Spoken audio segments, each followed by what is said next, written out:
is attorney Matt Jett with the Law Office of Matthew T. Jett, and today I wanted to discuss with you a question that I get from a lot of new personal injury clients. That question is, how long is it going to take to settle my injury case?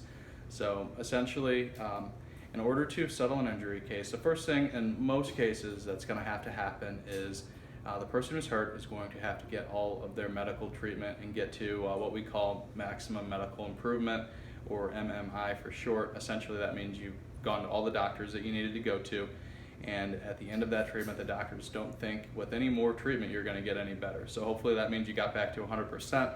It could be something less than that. In any event, you've got to get that treatment in most cases before we really know what the total damages of your case are, and the damages is what goes into that settlement number. So treatment can usually take anywhere from 3 to 6 months, sometimes a lot longer depending on the severity of the crash, but at a minimum usually about 3 to 6 months for treatment.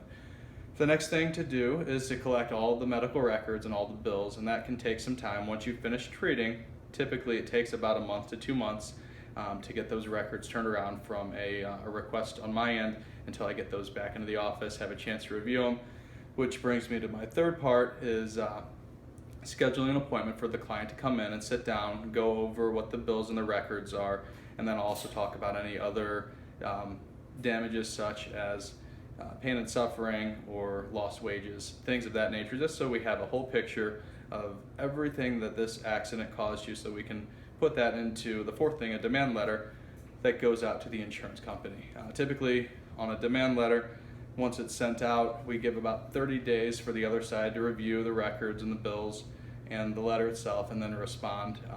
If the case gets settled at that point, then you're usually looking at 9 months to a year, and it can take longer, but just in typically about 9 months to a year if it's settled before a lawsuit's filed. Now, if a lawsuit does have to be filed, that means that the case was not settled from the demand, and a lawsuit can take as long as 1 to 2 years to get to a jury if that's where it goes. A lot of times it will get settled in the before that. However, on a typical case, no case is necessarily one size fits all, but you're going to be looking anywhere from 9 months to about 2 to 3 years at the most. Thank you.